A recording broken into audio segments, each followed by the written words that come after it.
Live from Columbia, this is Sports Talk on the South Carolina Radio Network. Be a part of tonight's show. Call us at 800-956-7266 or email talkback@sportstalksc.com. Now, here are your hosts for Sports Talk, Phil Kornbluth, Kevin McCrary, and Tom Hayes. Usually when a coach resigns or gets fired or leaves, he usually goes into hiding. But I'm not going into hiding, and I think most people truly understand that this is best for South Carolina. I think they do. I know I'm convinced it's the best. I understand some people are going to like how we play. Some people are not going to like how we play. I understand some people think we got a good team, and some people are going to think that we're still not any good. That's what makes the world such a great place to live in. One former USC head coach, one current USC head coach, and we'll be hearing from both of them tonight here on Sports Talk, along with many other interesting people, because we have just got a bang-up show for you tonight. Phil Kornbluth, Professor Tom Hayes from the studios here in downtown Columbia, K-Mac, Kevin McCrary. He's reached his work limit for the week. He's off tonight. Actually, he'll be back tomorrow night, but we give him tonight off. The state man, Graham Pope, behind the bulletproof glass. Hopefully we'll take some calls from you later on. We've just got so much to get to. Coming up after our initial break tonight, Coach Keith Richardson from the South Carolina Coaches Association, Football Coaches Association, will join us. He has got the 5 names of the Mr. Football finalists in South Carolina this year. It's a very, very good-looking group, and he will be along to tell us who they are and talk about them. Rich Taylor from MidlandsHighSchoolSports.com will join us. He met with Seventh Woods today, and he's got an update on Seventh Woods and his decision-making process between South Carolina, North Carolina, and Georgetown. We'll have that for you. Bottom of the hour, the coordinators will be here, Chuck Reedy and Ellis Johnson. Steve Spurrier, his interview with Josh Kendall. We'll have some of that for you tonight. And Frank Martin met with the media today to preview the start of Gamecock basketball practice, which has been open for a couple of days, but this was sort of the preseason media day for him. We'll let you hear what he had to say. One player will not be with the team this year, Brian Steele. His knee is not able to allow him to play, so he's going to be a student assistant coach with the team this year. And Pro, we got a bunch of other stuff going on in sports nationally. Yeah, well, I'm trying to get to these playoffs. They don't care anything about hitters when you have a 5 o'clock start, but since it's the only baseball game in town, the LA Dodgers and Mets meeting at 5. Yeah, a decisive game 5. Mm-hmm. And of course, we got a SEC game on tonight. Very intriguing. What direction will Auburn go in, and what direction does Kentucky go in? Word is that Sean White will start at quarterback for Auburn this game. That's at good news for Kentucky. Kentucky, a 2.5-point favorite. I like the Wildcats in this one. I mean, at home, and they're having a heck of a year. They're only lost 5 points to Florida, and as that's turned out, we see how good Florida has been. Now we'll see what Florida has moving forward without Will Grier the rest of the season. It's an ever-changing dynamics in the SEC, as we well know. All right, Keith Richardson coming up after the break.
It is a jam-packed edition of Sports Talk tonight, and we're glad you're with us wherever you happen to be around the state. Maybe you're stuck in traffic in Columbia, as thousands are every afternoon now. Maybe you're down in Boston, heading out to the beach for a late afternoon, early evening stroll along the Strand. That'd be nice. Maybe in Myrtle Beach doing the same thing in the upstate, enjoying a nice, fresh, clean air evening around the mountains.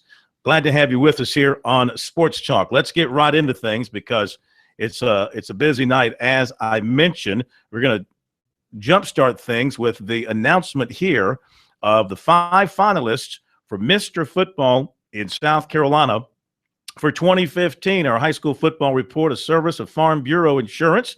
With new auto insurance rates from Farm Bureau Insurance, you could be saving a whole lot of money. Even if you received a quote before, rates are now more competitive than ever. Get a free quote today from your local Farm Bureau insurance agents. And we welcome in Coach Keith Richardson, South Carolina Football Coaches Association. And he has got the word on the final 5, the finalists for Mr. Football here in South Carolina for 2015. Coach, how are you? I am really good, Phil. It's a nice night, as you just said, and I'm so excited to say I'm from South Carolina with all the things that have happened in our state recently and the way our people have responded. I'm just so proud to be a South Carolinian. Absolutely, absolutely. And I share your sentiments. You being a lifelong native and resident of South Carolina, I know exactly what you're talking about. And it's always a proud time, too, when you come on the program and can deliver to us the five young men who have earned the accolades of being finalists for Mr. Football for this year. Oh, we're excited about it. We had a good group of nominees from our coaches who made the nominations, and a selection committee that worked long and hard to make these selections. And we're especially thankful to the Touchstone Energy Cooperatives of South Carolina who are helping us to make this all possible, Phil. All right, Coach. Well, let's get at it. You handle the honors here. Run down your list and let us know who's going to be on the final ballot here for Mr. Football. I sure will, and this is in no really particular order. But first one is Logan Bailey, a quarterback from Chapin High School. Our second announcement is Brian Edwards, a wide receiver from Conway, South Carolina. Number 3 is Colin Hill from Dorman in Spartanburg, South Carolina. Number 4 on my list is John Simpson, a lineman from Fort Dorchester in the Charleston area. Mm-hmm. And the final 5th one on this list is Tavian Feaster, running back from Spartanburg High School. That's a great list. You've got a USC commitment. You've got a Clemson commitment. You've got a commitment to Colorado State, and you've got 2 uncommitted, Logan Bailey and John Simpson. So that's an outstanding list there. And this year, instead of having the announcement at halftime of the North-South game, the Touchstone Energy Bowl in Myrtle Beach, we're going to move it up, I guess, because of the playoffs running later this year. Well, yeah, we've had to make a lot of adjustments, and we're still going to play the Touchstone Energy Bowl game in Myrtle Beach on the date that it was scheduled. We're not going to make the change, which will be a conflict with the state championship games for 3A and 4A. But, you know, when you got this kind of event going on and to change all the arrangements and that sort of thing is almost impossible. So we're going to play it as usual, same the date it's supposed to be on, and we're going to move our Mr. Football presentation to be a part of the Palmetto Finest Awards program, which is held, the Thursday night before the state. It will be the Thursday night before the 2A and 1A state championships in Columbia. Mm-hmm. Mike Ware and the Football Coaches Association have graciously allowed to move this and be a part of their program, and we certainly appreciate that. We don't want to take away anything from anybody, but everybody had to make some changes with this situation we have this year. Yeah, absolutely. An unprecedented situation here in the state, and adjustments had to be made, but everything is getting covered in one form or another. So that's all good. And so what did you, in looking over this list and in reading the nominations and recommendations that came in for these five, what were some of the common traits that you noticed being talked about these five young men? I think the thing that just continues to impress me is the caliber of these people, these young athletes. Scholastically, this all of them are really good. They have excellent recommendations, not only from their coach, but also members of the faculty and administration. It's just a whole, a whole gamut of things that these people are all involved in, from community activities to church activities to just well-rounded young men, and all of them share a common trait of leadership. They've all, taken their teams to greater levels. This is true, and I know this is an honor each of them relishes, and of course there'll only be one Mr. Football at the end of the day, but hey, it says something to be one of the nominees as well. That means you've accomplished something and you've impressed people along the way, both on and off the field. Well, I think the 12 people on this list that were nominated by their coaches are all outstanding. There's not a lot of difference, and it's just a matter of having to to pick the five and go from there. But all of them all have common traits of making their teams better, of being team leaders, of being leaders in their school, all that sort of thing that I think just speaks so highly of the young kids that we've got playing high school football. And let me remind everybody, too, that Touchstone Energy on their website, scliving.coop, C-O-O-P, you can go there and vote for your favorite of the five finalists for Mr. Football. So you can participate in letting people know kind of who you think should be the winner this year: Logan Bailey, Brian Edwards, Tavian Feaster, Colin Hill, and John Simpson. So once again, the website to go to is scliving.coop, C-O-O-P, and you'll be able to find the link there to vote. Coach, any final thoughts about these five and what's ahead for us? Well, we're excited about them, and we're excited to see how the fans will react on the website for that. But we're excited, too, to be partnered with the Touchstone Energy people, and they do such a great job in our state of recognizing high school students in a number of ways. And they just do so much now for our all-star football game that we're just proud to be associated with them. And I'm just very happy. This is a happy time of the year for me. Absolutely, sir. And the North-South rosters will be announced on October 26th, so we look forward to that. That's the problem. Okay, sir. Thank you, Coach.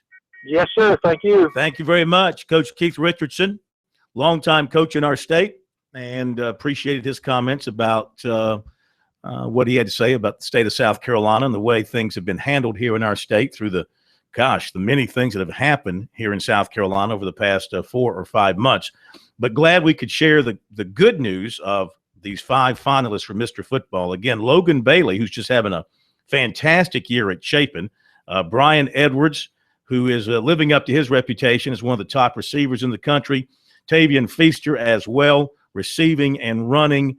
Again, one of the top prospects in the country. Colin Hill, who's headed to Colorado State, having a big year throwing the football for Dorman.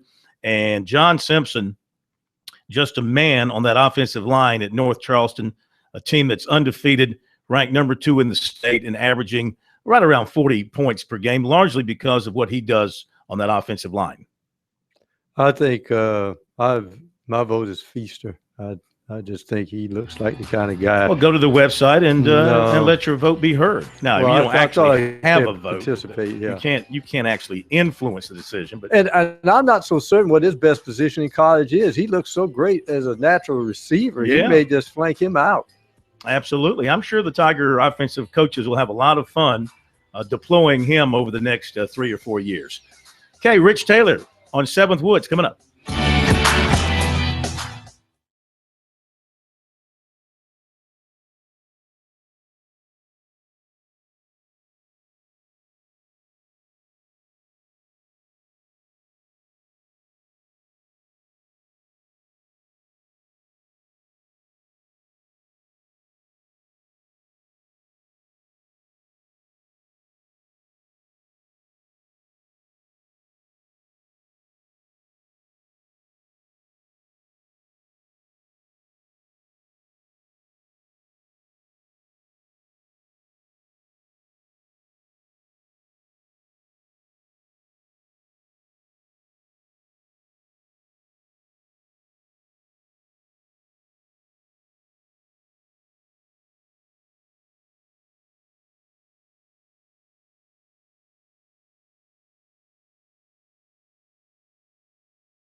right, let's find out what's going on with 7th Woods. Our buddy Rich Taylor from MidlandsHighSchoolSports.com joins us. He met with 7th today, has an interview with him on his website, but I don't know what was said because I wanted to find out now, just like you're going to find out now. RT, what do you have? Well, Phil, 7th he wanted to end a lot of internet speculation that he is already silently committed to anybody. He made it clear on the interview that he is still down to North Carolina, South Carolina, and Georgetown. And also, it had been reported that he would make his decision known in the next couple of days. He is not. He will let everyone know on November 11th, which is signing day, and not before then. He wants to have a press conference with 6'9" Chavez Goodwin, who is his teammate with the Skyhawks, and they will, Chavez, of course, going to college at Charleston, they will announce together. A little side note, after the interview this afternoon, we walked into the gym and were met by one Roy Williams from North Carolina who drove down from Chapel Hill to take in an open gym workout with Woods and several other kids. All right, very good. You got a feeling then from being around him and watching him up close, kind of what he's thinking? Well, you got an instinct, a gut feeling? All it would be is that, Phil, I want to make that clear. He says that everybody is even. If I had nothing to lose but a lot to gain, I would say I would say North Carolina. That will be I've maintained that for a while, and I'll still say that when it comes down to it, he'll be a Tar Heel. Oh, really? Yep. Simply That's because just a gut feeling. I want to make sure everyone knows that. I get you. And is that because of North Carolina's long-standing recruitment of him and Roy Williams making him a number one priority? I think that factors into it. But overall, again, it's just if nothing to lose and lots to gain. That's what I would say at this point. And I think that certainly I believe it will be North or South Carolina, although he did maintain that Georgetown is absolutely still in the mix. Okay. Well, my feeling is if it were going to be South Carolina, he would have already done it. That doesn't mean the Gamecocks still won't get him, but it seems to me coming off his official visit to South Carolina, the close ties to the school in terms of the location and all that, he could have ended this thing very quickly and committed to the Gamecocks. Well, he did say that even if he makes a decision, whether it was later this afternoon or it was on November 10th or any time in between, he did make it clear that even though he will contact all the coaches involved, he's going to ask everyone to keep that in confidence because he does want out of respect kind of to his teammate, Chavez Goodwin. He really wants to have a ceremony with him on November 11th, which, by the way, first day of signing day, for those who are wondering why that's the date. To make it official, and he wants to wait until then so they can do this thing together. Okay, sir. Thank you, RT. We appreciate it. And that interview is on RT's website, which is MidlandsHSSports.com, or you can get him on Twitter as well. His Twitter handle is MidHSSports, MidHSSports. And there's a link there to the interview. And time permitting, we might air a little bit of that tonight as well. Thank you, Rich Taylor, for the update. So now it's going to be signing day, November 11th, before 7th Woods makes his announcement.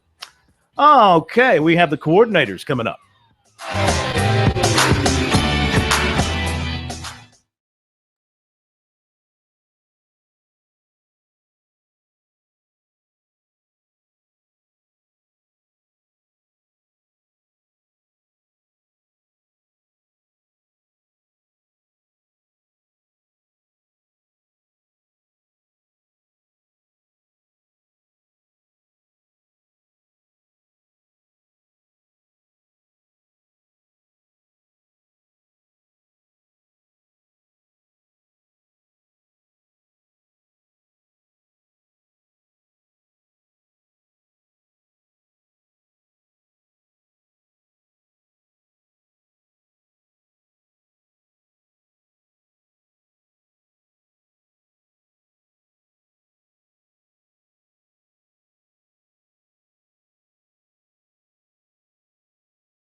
And we continue here on Sports Talk from downtown Columbia. Phil Kornblut, Professor Tom Hayes, Steakman Graham Pope at your service on this Thursday night. It is time for our coordinators to join us here on Sports Talk.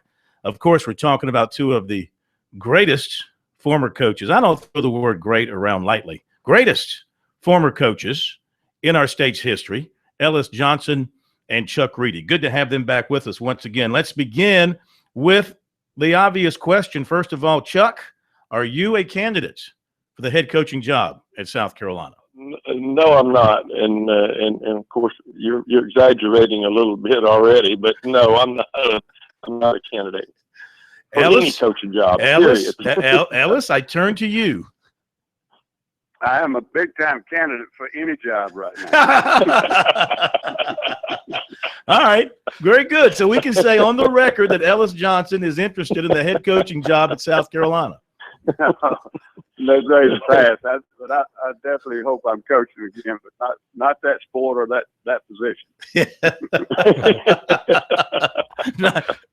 No, seriously, Ellis, if things were to work out in some form or fashion, depending on who the new head coach happens to be, I mean, could you in some way see yourself back at South Carolina one day? Oh, absolutely. I mean, we certainly enjoyed living in Columbia the time we were here, and back in the SEC. If something like that's the cards fell, I mean, that would be a no-brainer. Yeah. We just have to see what happens, but I definitely hope to be back in the job hunt here in a month or two. So, very good. Chuck, your thoughts on what transpired this week at USC? Well, Phil, I think Coach Spurrier, we all knew that he was going to do it when he was ready to do it. And, I think he realized that, their talent level is not very good, and it wasn't going to get any better. I mean, matter of fact, it was going to probably get ugly before the year was over. And, I had some conversations, with Steve Jr. on Monday. Actually, way before all this happened, we were just kind of talking about things, and I'd say texting back and forth. And, and basically, he said he just had enough. And, Ellis can relate to this, losing will beat you up. I mean, losing is tough. And, and it'll get to you. And, and like Coach said, I mean, he's 70 years old. I mean, it's tough, and it'll wear you out. And I think he just got to the point where, he just, hey, enough of this, I've had enough. And, I think he did the right thing. I really do. Ellis, do you agree? Did he do the admirable thing by stepping away now, or as some of his critics might say, he quit on his team? Oh, I don't like that expression. I think anybody who would stand up and make that statement, they need to start happy hour a little bit later. I heard some of that crap on a morning show. I don't know if there's a right time to do it. Yeah. And Steve probably didn't struggle any differently with this than a lot of other coaches who've had to make that decision. But as we all know, he wears things on his sleeves. He's a very open person. He said things in the press. Some people try to put a spin on or get somebody to deflect. So I don't think the process for him has been any different than a lot of coaches who reach that point. He loves coaching so much. He loves being a part of a team. And it's just hard to pull away, voluntarily. Whether he did it now or whether he did it at the end of the year or whether he did it at the open day, somebody would find fault with it.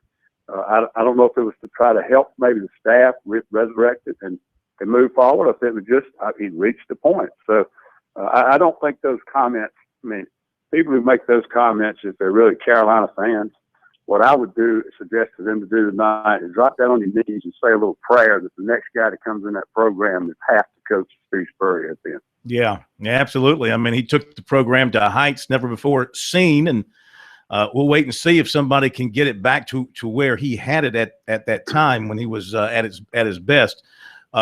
Chuck, they've got a game to get ready for here against Vanderbilt in Columbia. It's homecoming. I don't know what to expect crowd-wise. They lost a game last week because they went to LSU, so I don't know what the excitement is going to be like. Sean Elliott has invited all former football lettermen to join in on the Gamecock Walk at 1:45, and he's turned up the music in practice and had it blasting throughout practice. I mean, they're doing some things differently than when Spurrier was running things. But when they kick it off and they line up, it's still the same players that they had through the first 6 games of the season. Yeah, and I think Sean will do everything humanly possible, and I think all the coaches will, because they're fighting for their lives, fighting for their jobs, and I'm sure they're going to go out and they're going to play inspired, and I would expect there to be a good crowd. But you hit the nail on the head. I mean, they're still playing with the same players. They still got the same problems, Coach Spurrier in the comments I read in the paper today, he hit the nail on the head, and that they haven't recruited well. And the thing that's really troubling, I guess, is that the 3 years that they went 11-2, they didn't turn that into good recruiting, and that's hard to understand. Those 3 years, I mean, those are the kids now that would be, I guess, juniors, seniors, redshirt juniors, whatever, sophomores and freshmen, redshirt freshmen, and they didn't capitalize on that, and that's what they needed to do in order to keep the program at that level, and they didn't do it. Well, let me ask Ellis this. I mean, off that staff that was winning those games, I mean, you're gone, and Brad Lawing was gone. Some top recruiters are gone from those years when the Gamecocks were winning and getting those players to help them win those 11 games. Ellis, I mean, how do you describe what has happened from a recruiting standpoint with them over the past couple of years? I couldn't, I've not been a part of it. I couldn't say. I mean, I just feel like I think they recruited among the guys they got to beat on Saturday, and too often they didn't beat them on the recruiting trail. And if you're beating some guys that are big time programs, but they're not on your schedule, they're just a little bit less. I mean, sooner or later you got to beat the guys you're going to play on Saturday in the living room, and they weren't doing it. Now, when I look at the football team, and nobody seems to agree with me, I see a bunch of SEC players on the field. What I don't see is those 3 or 4 difference makers on each side of the ball. And why they didn't get them, or whether they didn't pan out, or is player development not being good. I mean, anybody can criticize now, but it isn't at top speed right now. And I couldn't give you an educated guess on how that happened. It could have been a few academic casualties. It could have been a couple of mistakes in evaluation. Sometimes you hang in there on a great player to the very end, and somebody else gets him, and you don't have a backup plan. A lot of things in recruiting. It sometimes can be a little chaotic, but obviously I think Chuck is right. It slipped.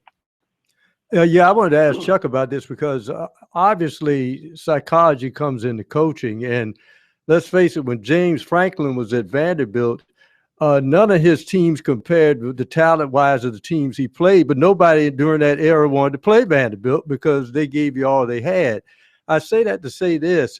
With the talent, and you can think about this question, does Sean Elliott have a legitimate chance to have a solid audition to be thought of as a serious candidate? Chuck? Well, I mean, like I said, I think they'll do everything they can do. Coaching is not the problem. I mean, these guys are going to coach them up, and they're going to have them playing hard. But we're from an offensive standpoint, where are the plays going to come from? I mean, Pharaoh Cooper can only make so many plays. I mean, is the quarterback going to make the plays? They haven't had running back at all, and they've got to have some running game, and maybe Brandon Wiles will play this week and play well. I don't know, but other than that, I don't know where the plays are going to come from.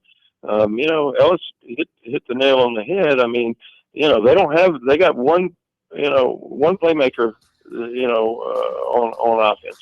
And there's only so many ways you can get him the ball. And Orth, if that's who they go with, I mean, he'll make some good throws, but if you go out there and expect him to win a game throwing the football, you're going to be in trouble. All right, Coach, hang on 1 second, guys. I got to jump to a break, and we'll come right back to you. Also turn our attention to Clemson in a moment.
Okay, we're back. Sports Talk presented by South Carolina soybean farmers and their checkoff. Learn more at scsoybeans.org. Pork powered by soy. Back to our coordinators, Chuck Reedy and Ellis Johnston. Let's don't forget about Clemson.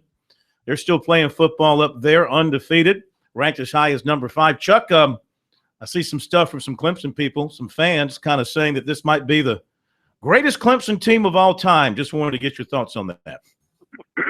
Well, at the end of the year, let's judge it. Let's don't get carried away too soon. They've got a good football team, and certainly they've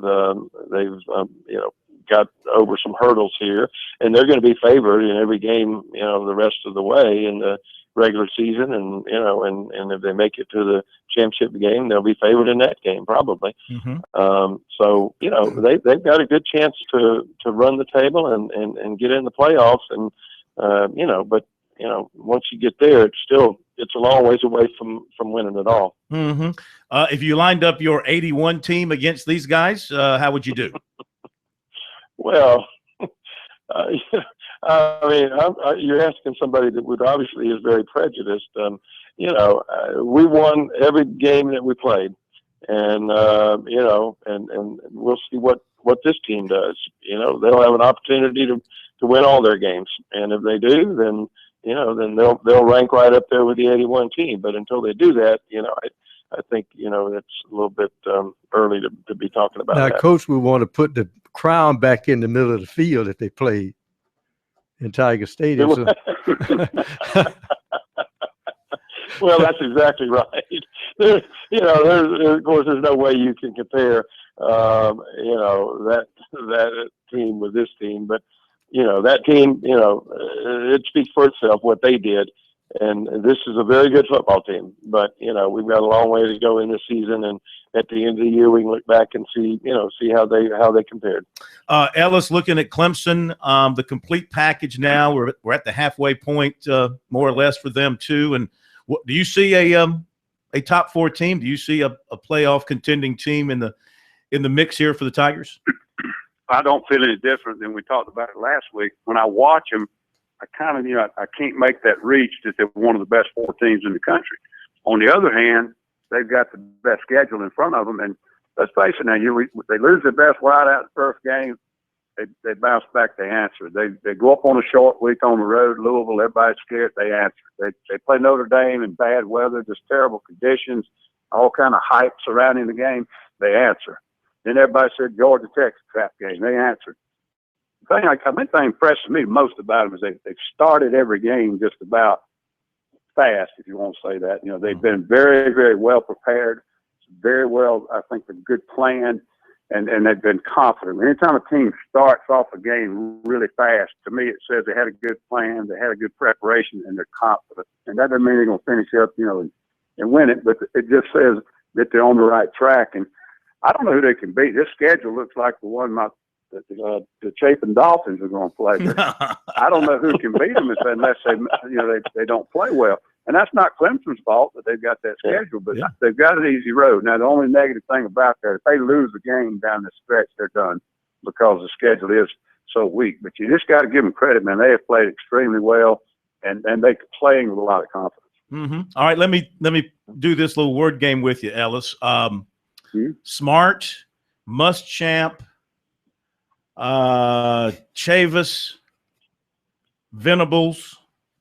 How would you rank those defensive coordinators? Somewhere behind me, as much as I can say. I don't know. No, I don't. I don't know how you do that. Trying to compare guys in the same job, they're coaching different teams. I don't know how you do that. You name some good ones, and that's kind of hard to do. I tell you what, John Chavis has done. He has turned just a absolute sieve over there into a playmaking defense. Now, they're not statistically extremely good, but they're making stops and getting that ball back into an offense that can score. And if they beat Alabama over there Saturday, it was going to be a tall thing. I think they'll win the West. Mm-hmm. What kind of job do you think Muschamp's doing?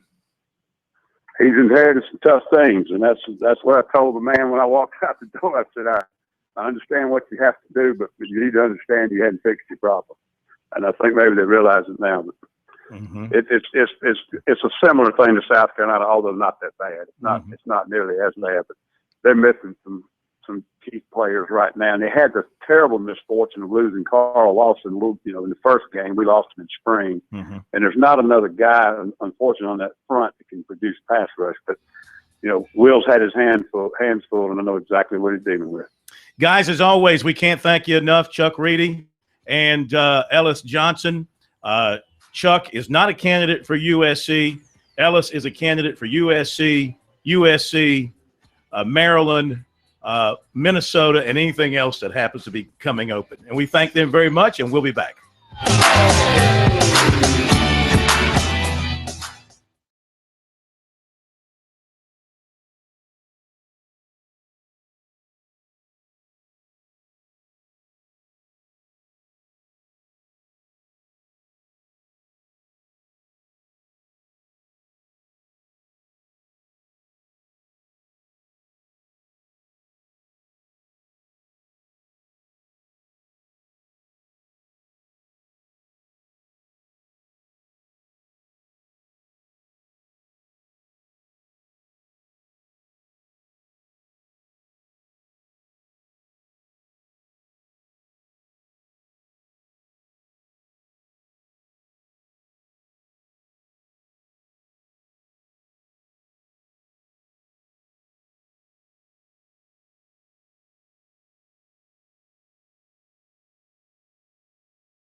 And once again, thanks to Ellis Johnson and Chuck Reedy for being with us tonight here on Sports Talk. Love having them with us once a week.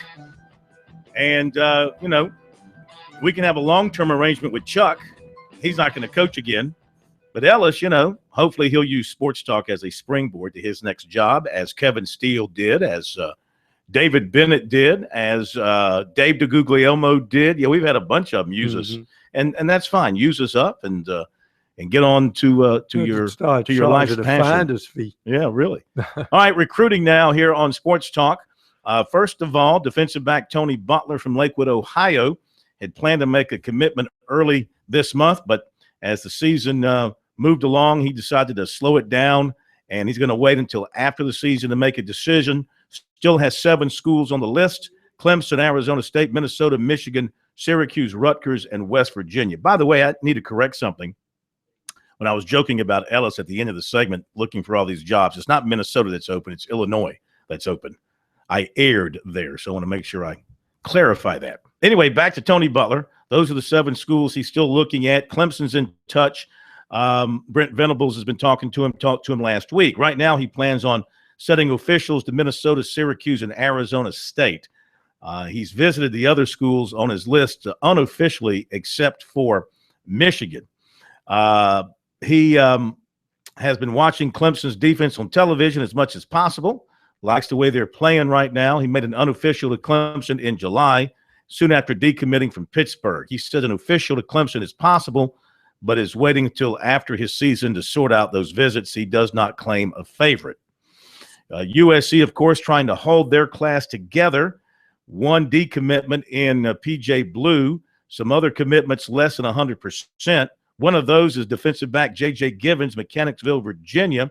He tells us that Deke Adams is coming out to his school on Monday, and they're going to talk. And after that, he said he'll know whether or not he's committed to South Carolina. Said he was kind of shocked about Spurrier's resignation. Even before the announcement, he was planning to take other official visits. He hasn't scheduled any at this point, but he said he's looking at Arizona State, Michigan, Michigan State, and Penn State. He's also been talking to Clemson and said the Tigers remain in it with him as well, still recruiting him pretty hard. This season, he has 6 interceptions as a defensive back and has 9 touchdown catches as a receiver.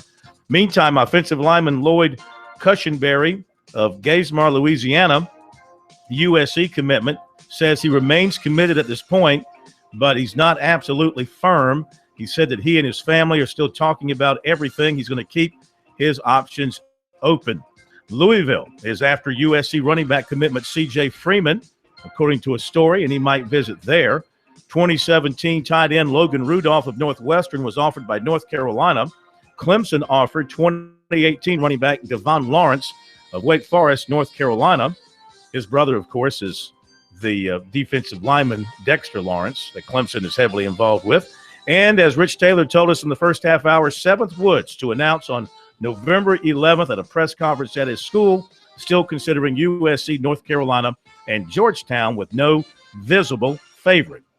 Top of the hour break, and we'll be back.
Live from Columbia, this is Sports Talk on the South Carolina Radio Network. Be a part of tonight's show. Call us at 800-956-7266 or email talkback@sportstalksc.com. Now, here are your hosts for Sports Talk, Phil Kornbluth, Kevin McCrary, and Tom Hayes. Okay, we're back. Sports Talk, 800-956-7266. Our email, talkback@sportstalksc.com. On Twitter, @sportstalksc. The website, of course, is sportstalksc.com. And on Twitter, Sports Talk Radio Network. We've got time in this hour of the program to take some of your phone calls. Coming up, some comments from John Hoke, USC defensive coordinator. He talked with the media after practice today. Also, USC basketball coach Frank Martin. We will hear from him as well, his preseason meeting with the media today. All that coming up. We'll be talking soon to Clemson basketball coach Brad Brownell as well. Probably sometime next week would be my bet on that as to when he'll join us here on the program. To the phones we go, and it is Cockett here in Columbia. Hello, Cockett. What's up? How y'all doing, gentlemen? Good, man. How are you? Oh, it's good. I feel good. My Mets are in. All we have to do is take care of business tonight. Hope that we get further to the winning the championship. That's all I can say about that. Mm-hmm. I just want to throw something out here. I said there, listen to these Clemson clowns and these Gators, talking about, what they're going to do and all this other stuff. And they're all so concerned about our university, Connor Black Nation. Clemson will never win a national championship with Dabo. Very simple. He's good. He speaks well. I like to invite him in my church, doing something. He's really good at it. But other than that, I don't see Clemson ever win a national championship with him. And furthermore is, they will lose 1 or 2 in the ACC conference. And furthermore is, with the Gators, you can look at it, you could bank it that LSU going to tear them off because they don't have the quarterback that's on the juice like A-Rod. And they're going to have this quarterback that they had last year. He was kind of atrocious. And he's about as bad as my Dallas Cowboys weaving deer in the headlights. So I'm looking for him to go down this week too. And I want the Gamecock Nation to go out and support the coach that we have in place. Let's take care of Vandy. Let's go on the road, take care of Texas A&M. And throughout the schedule, let's take care of them Gators. And let's beat the crap out of them Tigers to let everybody know is that we have talent. You just got to coach them. And I think this should be all the motivation in the world. You got a younger coach, past a legend, older coach, and he did all he can. But let's move forward. Let's support our coaching staff, and let's go out and scream our lungs out, and let's root for that Garlic Nation. And I want to say this to you, the pro. Don't get your hopes up so high about your Falcons. The Birds will go down during the playoffs like they always do. And your quarterback, number 2, is just like Tony Nono in Dallas. He does choke under pressure. Ditto to your Mets. Yeah. I'd like to comment on some things that Cockett was saying. The problem is I can't understand half of what he's saying. I mean, I only picked up a couple parts about rallying around the team and being excited and all that kind of stuff.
Usually when the coach resigns or gets fired or leaves, he usually goes into hiding.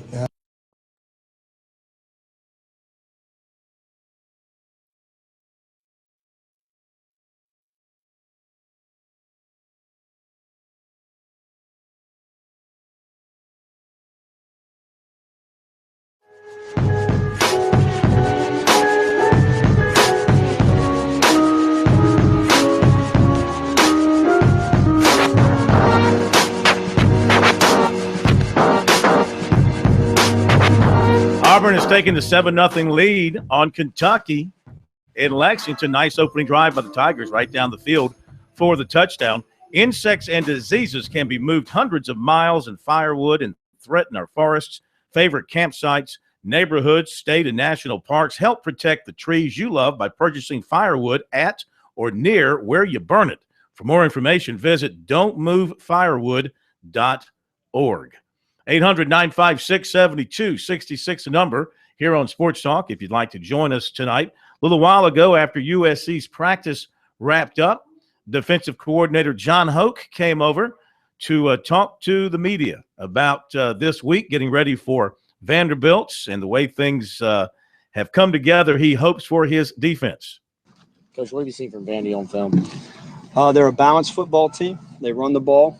They've run it well, and they're throwing it. They've kind of opened up a little bit more lately with the quarterback. John, can you speak to focus this week and what it's been like for your guys and how difficult maybe it's been to keep it? I'm sure it was a little tough early, but they've seen the last few days have been terrific days of practice. They seem locked in, got their jaws set, ready to go. What about for you? You followed Coach here. I mean, what's it been like for you the last couple of days? Oh, it was tough. There's no question. We've known each other a long time, but, we've had good discussion and understand totally where he's at. It was good. John, does your role change at all? I mean, that looks like Spurrier was most on the offensive side of it. Does your role game day change? No, not really. Everything stays the same. Coach Elliott's doing a wonderful job with the group. So the transition, it's never easy, but he's done a nice job. Did you sense this coming, Steve? No. John, you said the focus of the guys the last couple of days has been okay. I didn't say okay. I said it's been good. Yeah, it's been good. Has there been a little bit? Has there been even an excitement for them? Coach Spurrier talked about a new voice, a change of message. Oh, I think they're just ready to go out and play a game of football. That's one thing that the football players do. They look forward to the next game. With as much formational diversity as Vandy kind of throws out there, do they kind of match that with just a ton of different concepts and scheme stuff? They're very they know what they're doing. There's no question about it, and they're going to try to out-formation you to get you in the wrong alignment and the wrong position. John, you saw one big-time back with Fournette last week. Do you see that with Ralph Webb as well? He's a good back. I don't know if he's that back, but that back's, he's a special back. But this guy, when you watch him run the football, you're very impressed with him. John, what does Jordan Diggs bring to the table? Jordan brings a physical presence to us, we play in him and DJ. They both rotated in because they're both physical type players. And we're just trying to look for consistency right now at the position. And that's why they rotate.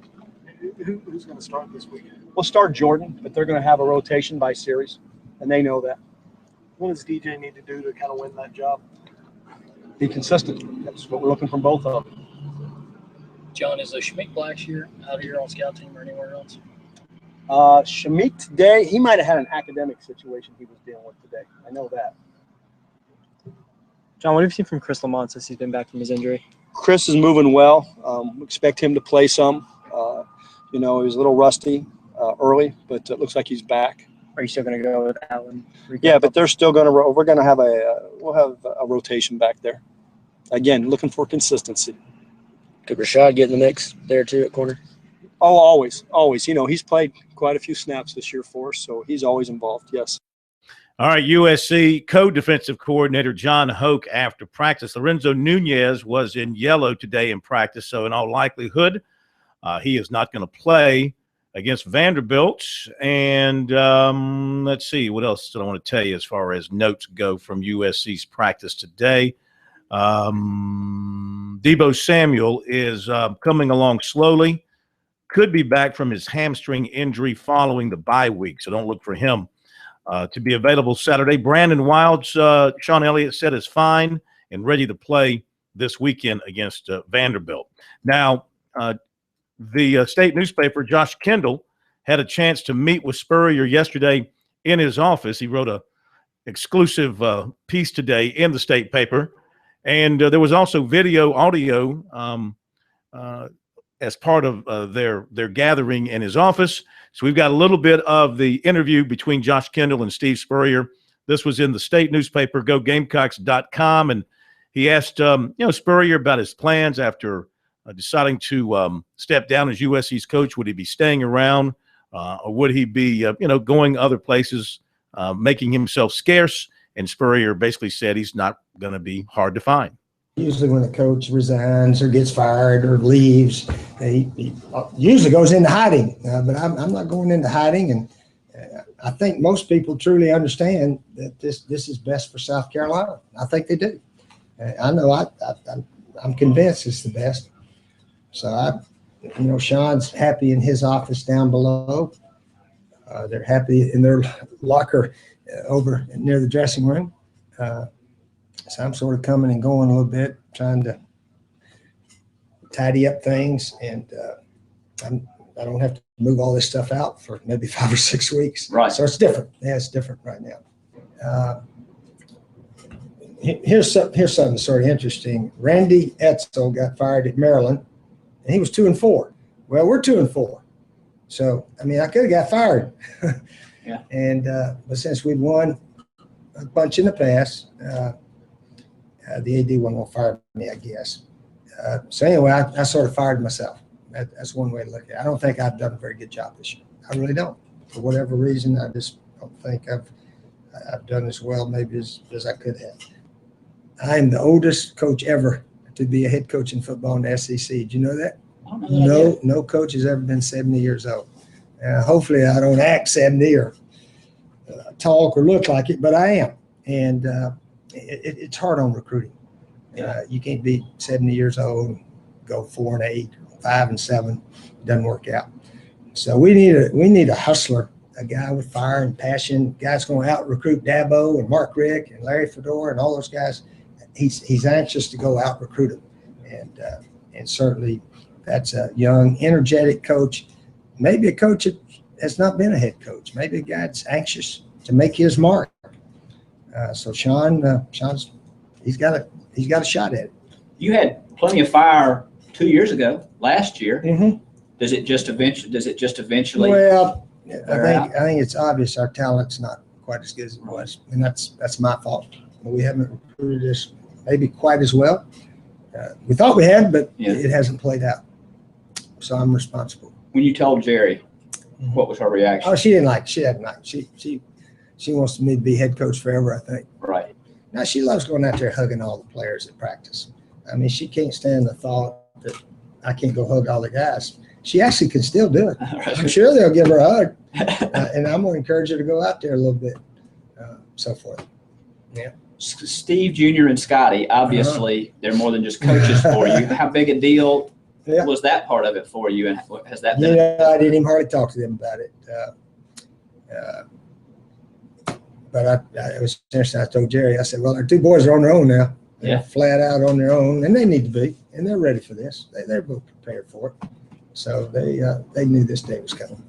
You mentioned this a little bit, but the fact that you stayed double-digit years, not one but two places, is remarkable. Mm-hmm. How aware have you been of that throughout your career? Well, I hope people will say he wasn't a hit-and-run guy. Oh, man, these coaches, some of them, they'll take a job, and if they get a better offer, they'll leave before they even coach 1 year. That happens a lot. Coaches are sort of an individual, what's best for me type guys, it seems like. But hopefully I've been a person that sticks around. Gosh, I've had the same wife now for 49 years, Josh. It's not bad.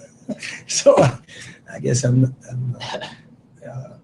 12 and 10 and a half. I never thought I'd say a half, but I'm a half-year ball coach now.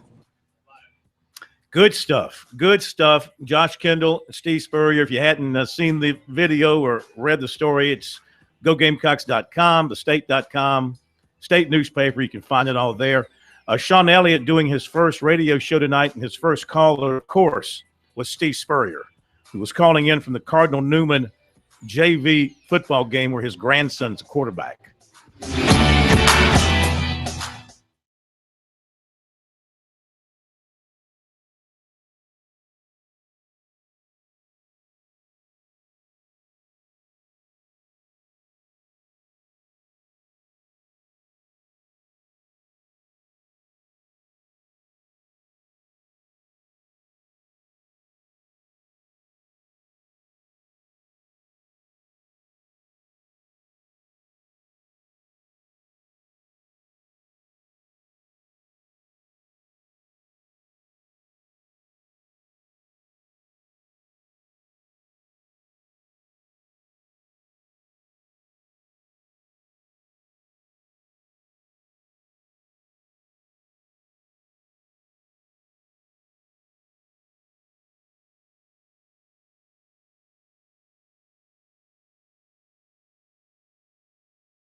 No, Auburn's knocked in another touchdown. They're 2 for 2 on possessions. That quarterback looks pretty good. Is it Sean White, the quarterback? He's looked good in these first 2 possessions for Auburn. And Tigers up 14-7. 3 possessions between the 2 teams and 3 touchdowns between the 2 teams. Not much defense being played out there thus far between Kentucky and Auburn. Coming up, some comments from USC basketball coach Frank Martin as he met with the media today, opened up practice for a little while. He's pretty excited about the upcoming season.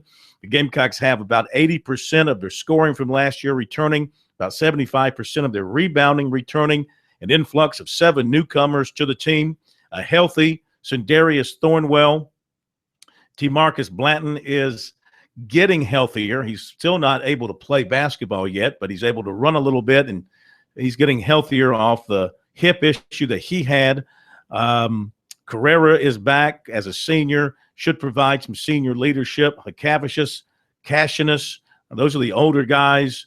Dwayne Notice is a junior now. He should provide leadership. Marcus Stroman is back after going through his freshman year. He should be better. You know, this is a team pro that finished up strongly last year with a little bit of noise in the SEC tournament, managed to finish with a winning record for the first time under Frank Martin. And now it's time to take that next step. It's time to take that next step to a minimum NIT, perhaps even sniff the NCAA. Be one of those teams, if you're not going to make the NCAA, at least be one of those teams in the discussion to where you're a little bit upset that you didn't make the NCAA. Well, you know, the interesting thing about this team is they looked like they were turning the corner right when they were beating the 2 teams out of the Big 12 and brushed Clemson aside. And then they got into conference play and they hit a wall, and psychologically it seems that they lost those first 2 games, and then they had a couple of guys they had to suspend, and then it went into the dumpster, and then they came out of the other side and played well at the end of the year. This is a team that went 17-16 last year, and correct me if I'm wrong, they lost 8 games by 6 points or less. That tells you better offensive rebounding, even if you don't shoot well. If you can get the putback, maybe some of those games go your way. So I think probably with reinforcements, they can play more people in the front court. That may be the difference. That those guys coming off the bench, the freshmen playing in the front court to spell those seniors. They will look good walking through the airport. I mean, they're going to have a bunch of tall folks on that team because of some of the people they've added, and they'll look athletic. Can they put it all together in basketball terms? Can they, shoot the three better, more consistently as a team, something that they have struggled to do the last few years? In fact, practically the entire time under Martin. Will they be a better three-point shooting team this year? May not have to be. Well, I mean, true, he's an inside, outside type of coach, but if you can't hit the three-point shot, then everybody's just going to collapse on you, and you're going to find it tough going inside. This is a team last year from the three-point line as a team that shot just barely over 30%. Just a smidgen over 30%. Their leading three-point shooter was Dwayne Notice, so they got to pick it up there. Back in a moment.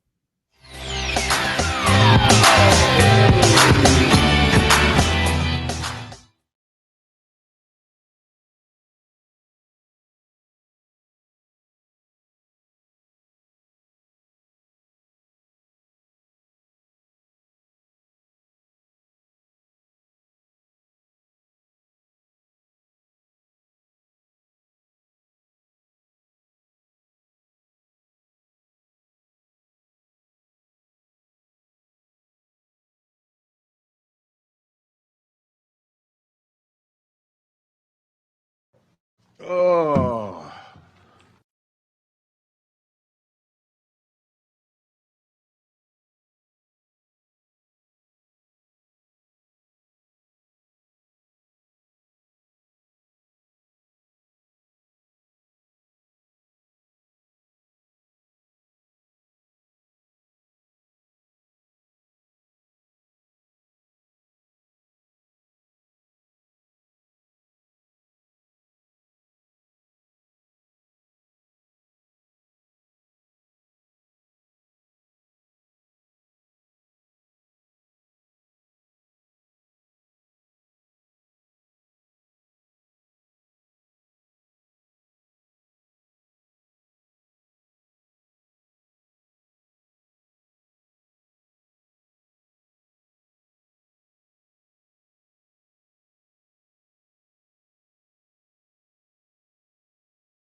Couple laundry items.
Whether you are a Carolina Gamecock or you bleed Clemson Orange, all South Carolina college football fans can agree on Founders Federal Credit Union with a convenient location on USC's campus and a Clemson office coming soon. Founders is a sure fan favorite. Visit relaxjoinfounders.com to see if you qualify for membership. And speaking of Founders, the state paper reported this afternoon that tomorrow the USC Board of Trustees is expected to approve a naming rights contract with Founders Federal Credit Union that will change the name of the Gamecocks baseball stadium, Carolina Stadium, to Founders Park.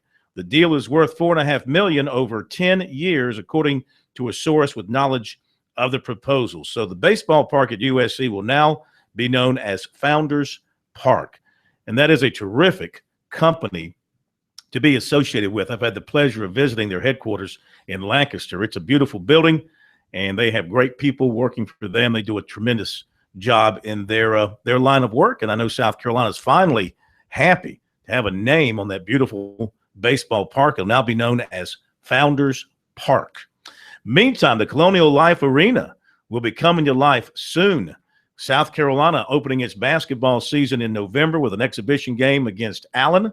Then they'll open up the regular season against Norfolk State. And, expectations are a little bit higher for this year's team. People believing that it should be a postseason team with the players that have been recruited and the players that are returning. Frank Martin met with the media today for a preseason question and answer session. He began with an up-to-date statement on his team. Couple laundry items, and some of you guys have asked me here for the last month. Brian Steele tried to go. That knee's just not responding, and we're going to make Brian a student assistant coach, and my heart goes out to him. He for someone that's worked so hard to earn a scholarship and to be such a contributing member of the building blocks of our program, to not be able to play is, it's frustrating. But it's our job to continue to help him, not just through his playing career, but as long as the good Lord allows us all to be on this planet. So our responsibility, he wants to coach for a living. I told him I have no idea why. But it's our job to help him get there. That's what he wants to do. So we're going to utilize a difficult moment to try and help him get ready for life after basketball. And Justin Mackey, at the very end of Monday's practice, almost the last, I think it was either the second to last or the last possession of practice, jumped up to dunk and pulled his hamstring. So when you guys see him out there today, you'll see him on crutches. After the first week, does anything stand out to you about this team after you've kind of had them all as a group? Yeah, I don't have to play the guys I get mad at anymore. Got enough people. They don't do their jobs. They just kind of come out, put the next one in. It's no, it's that actually that's true. But the thing that stands out is how good our upperclassmen have been. They're out there teaching the freshmen. They're out there talking. They're out there trying to help the next guy, and they understand what they're doing, which then allows me to be more creative to help them as players. I don't have to be worried about effort or their minds or where they belong. And then they're helping us, the coaches, get the freshmen to understand things better. And that's not surprising, but that stands out. How Sin specifically, since he's had the procedures, how has he come back and responded so far? Yeah, it's the thing that's different with his situation is it's not like a sprained ankle. Let's get the swelling down and let's go. It's not a dislocation, or it's not a torn ligament that, okay, let's go fix it and let's go. It's tendonitis, and that can come back at any time. So we have to be careful to a certain extent that we don't overload him too fast. But he's as healthy as he's been in a long time. He feels good. You can tell by the way he's playing. He actually dunked the ball in practice the other day. I was like, wow, I ain't seen that since third grade. It's he's got some pop in his legs, and everyone, when I say that, I don't want people to think like, okay, well, you got to understand he's had that inconvenience for a year. So he's trying to regain leg strength, but there's no discomfort, which is allowing him to play in better balance. And, balance is the name of the game. If you're not in balance, it's hard for you to succeed defensively, offensively. It's hard to shoot. It's hard to get by people off the dribble. He was impacted on all of the above. So he's as healthy as he's been in a long time. This summer we were talking about how great the expectations were and how your team was embracing them. But now that practice started, have you gone about trying to manage those expectations, I guess is the right word, or the upperclassmen taking care of that for you?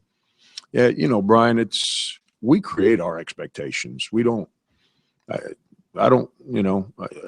might be one of the few coaches in the country that actually will read stuff and will listen to what's said on the radio. I don't do it a lot, but I do. And if I told you differently, I'd be lying, and I'm not real good at lying. So regardless of what anyone writes, I'll tell you what I don't do. I don't pay attention to chat rooms. That's irrelevant to me, okay? But regardless of what any expert, and when I mean expert, I'm not trying to be sarcastic. I'm being honest. Somebody that's paid to share their knowledge about what shouldn't happen or shouldn't happen with our basketball team, what someone's opinion is, all that's irrelevant to us in our locker room. We create our expectations. We don't want to play for 7th place because they voted us 8th in some poll. That's all that's irrelevant. And we created those expectations the first time I ever met with the basketball team. Kevin O'Connell, who's sitting back there, he sat in the very first meeting I ever had with the basketball team at South Carolina. And all we spoke about was the work ethic that we're going to create to win an SEC championship. That's what we spoke about that day, and that's what we speak about every day. And we continue to challenge ourselves every day to elevate our program to make that reality, regardless of what anyone else thinks or has an opinion as to what it should be. I understand some people are going to like how we play. Some people are not going to like how we play. I understand some people think we got a good team, and some people are going to think that we're still not any good. That's what makes the world such a great place to live in. It's what matters is where we're at. And I can tell you that I'm as comfortable with our basketball team as I've been since any second that I've been here. And it's because of the growth of the upperclassmen. Those juniors and seniors, they have gotten to a place where they embrace everything. They understand we're older, we're bigger, we're stronger, we're better prepared mentally, and that shows with how they're helping those freshmen out. And the expectation of competing for an SEC championship is never going to. And the day we figure that one out, it's not like we're going to lean back and say, quote Fat Joe, lean back. It's not like we're going to lean back and say, you know what, we got it. No, now we got to work to go get a second one. That's what's wrong with him. Outside of that, we're healthy and been pretty good in practice. So, who was he quoting? Fat Joe? Fat Joe, that's a rapper, Corn. Is that a rapper? Does anybody not quote? I mean, why don't people quote Frank Sinatra? You're not down with Fat Joe, Corn? You're not. No, I'm not not big on Fat Joe, man. Quote Frank Sinatra or some of the Wayne Newton. Oh my goodness! There's no quotes there. Or Tony Francis. Why does it always have to be? Why do people have to quote rappers all the time? Does that Meatloaf, Corn? Make them feel really cool? Because or they something? talk about Quote Paul McCartney if you're going to quote anybody.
I just feel like we've ignored Clemson this week. Any reason why? I mean, it wasn't intentionally done. Obviously, South they're Carolina playing Boston College, getting all of the attention. Yeah, I mean, Boston College is not anybody you should be overlooking. They've got a great defense. Last year up in New England, the Tigers nearly lost that game to Boston College. That was last year. They have to be on their best because they are thinking big things now. They're thinking ACC championship. They're thinking playoff. So they've got to be at their best. No letdown, no looking past anybody, etc. Here is Artavis Scott, the Tigers star wide receiver, talking with the media this week about the upcoming game with Boston College. What did those guys do last year that gave y'all trouble? We just didn't execute. Yeah, that's all it was. I mean, if you watch the game, we just didn't execute the things that we knew we could do. We were kind of getting away from that. But, I mean, when these plays are going to be called this weekend, we got to make them stick. That's the biggest thing. Yeah. The play when you do like the jet sweep and you get the little toss pass from Sean, what do y'all call that? What do we call that? Yeah, because when we say it, I mean, exactly what we you think said. Jet sweep. That's what it is. Yeah. Okay. Because, and the reason I'm asking because when you get the toss, like there's debate whether it's a pass or a run. And if it leaves, it's not a handoff. He's passing it forward. That's a pass. So you're all for it being a pass, not a run. Yeah, I mean, that really don't matter either way. I mean, it's great yardage for our team. Yeah. So, I mean, it's whatever. Coach Elliott talks about we want to be balanced. We want to be explosive through the air. We want to be explosive on the ground.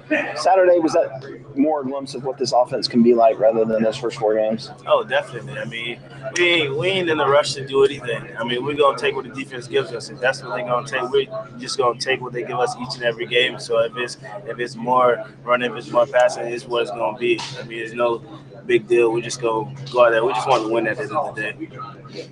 What did the players think about Dabo's Clemsoning rant after the game? I think that's the best thing he's done. I mean, people always, disrespect us each week thinking we're this, that. I think that was great. I watched it like 5 times already. I like the way that he went out there and he told them how he felt. I don't feel like what people say about us is true. I mean, they're dwelling on the past. I mean, this is the future. I mean, we're going to take care of our business and do what we have to do, and I'm glad he did that. Do you feel disrespected? I mean, you've never lost to an unranked team. Not since you've been here. Most of these guys have. Disrespected from it just because they're still going on the past. I mean, and plus we're here, we're on the team. So, I mean, it kind of disrespected to us just because they're talking about our team, thinking we can't do this, can't do that. I mean, it's whatever. We take it as motivation. I know I do, but it's just fun. I mean, we look at it and laugh at it, but it is disrespectful to us. Is it good to play for a coach that you know he's got your back like that? Oh, definitely. I love it. I texted him last night and told him it just gets me hyped the way he just be with us and just he has our back through everything. So it's just great to just know that from a coaching standpoint. Is there any way you can help him with the dancing part of coaching though? To be honest, I mean, he does what he does, man. Even with the dance, I mean, you don't see coaches do that. I mean, you go in their locker room, they're happy, blah, blah, blah, but you don't see your coach go out there and dance with their team like that. I think it's just special. I don't think no team have it like us. Talk about the hit you took down by the goal line. What exactly happened there? Is that just a stinger? Yeah, he just got knocked the wind out of me. I mean, I haven't been hit like that in a while. So it's just knocked the wind out of me. That's about it. I mean, that's the reason I didn't get it in. So. You're close. Yeah, I know. You've actually broken some tackles the past couple of games. That particular play against Notre Dame, you broke a couple. Is that part of your game? You think people don't realize how strong you are and how physical you can be? Of course. I mean, you can look at me and be like, oh, he's 5'10". I mean, I don't think he can take those type of hits. Yeah, blah, blah, blah. I mean, I know who I am. I know as a person who I am. I'm just determined. And I don't feel like if you're going to take me down one-on-one, I mean, it's not going to be easy. That's how I look at it. So I try to do as much as I can on off-season, just work for those moments like that. Saturday, how nice is it to kind of be able to open up the offense again after a couple games? One in a hurricane, and the other was just on Thursday night. It was kind of more of a cage again. How nice was it to be able to open it up again? I mean, it's nice. I mean, we don't really look at it like how you guys look at it. We just look at it. We just won. I mean, as long as we win the game, it don't really matter what we do. As long as we come out with a win. Okay, Artavis Scott, the Tigers, I tell you what, they're going to be running into a very good defense. Now, they haven't played the strongest schedule in the world. They've played Maine. They have played, excuse me, did you say something, State Man?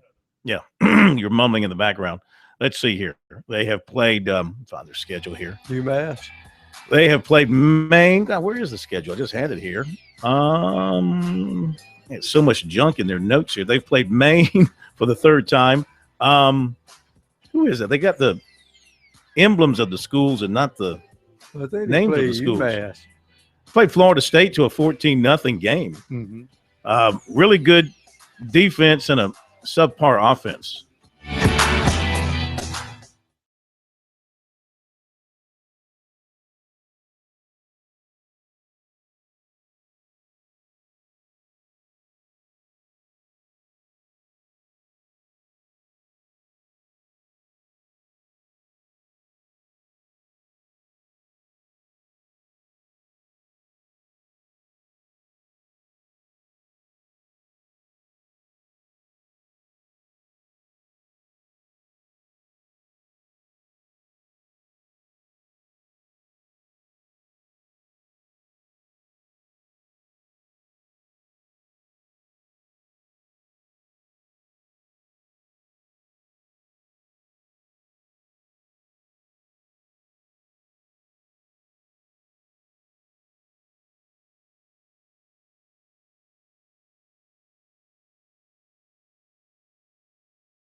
Okay. They played Maine. Mm-hmm. They had 5 sacks in that game. And they held Maine to, let's see. They held Maine to 359 yards. They played Howard. And they had, no, wait a minute. I'm looking at the wrong thing. Come on, Corn, get in the ball game. Let's go back on the other side here. Where is the opponent's numbers? You're still having problems with this? Yes, I am having problems with this. Well, that may they be played what Boston- Maine, Howard, Florida State, Northern Illinois, Duke, and Wake Forest. Only Duke on the road. And from all that, they lead the nation in total defense. They've only allowed 842 yards in 5 games. And let's see here. Tackle sacks. They've got 16 sacks so far this year. Let's use Florida State. Let's use the Florida State game as a good comparison for Clemson. In that game, Boston College rushed the ball for 139 yards, but they only threw it for 56 yards. Their passing game really stinks, and they haven't named their quarterback yet. But they can run it. They average over 200 yards per game running the football. They can run it. Defensively, against Florida State, let's see. They had 8 tackles for loss. They had 2 sacks, broke up a pass, and they got shut out by Florida State. But their defense, they bring their defense every game. Oh, here we go. This is what I'm looking for. Opponent's stats. So total offense, Maine had 91 yards against them. Howard had 11 yards against him. He got beat 76-0. Florida State had only 217 yards against him. So, I mean, should Clemson be a little bit concerned about Boston College? No. I mean, a little bit, a teeny weeny little bit. Yeah, well, yeah, of course you would. But finally, you see my point. But they're not in the ballpark. They won't be able to run. I might take the points, though. Clemson is favored by 15.5. Their defense will be tired. This has been a historically close series. I mean, the largest margin of victory, like the last 5 years, has only been 17 points. That's just like saying the same play is great the second time, even though there's different and poorer actors in the play. No, this Boston College team doesn't even compare to last year's, especially offensively. Well, they don't have the quarterback they had last year. That was Murphy, who was there last year, the transfer from Florida. Yes, thank you, Steak Man. But they can play defense. Okay, tomorrow night we will maybe we'll turn our attention back to the field and things happening on the field. I think it's time to put Spurrier to bed, as I'm sure Jerry will do that tonight as she tucks him in now that he doesn't have to be breaking down film. But we'll start talking about the games this weekend. We'll have our picks, the governor's picks. Lee Sterling will be here, and who knows what else. Thank you, Pro Steak Man. Have a great night, everybody. We'll see you tomorrow.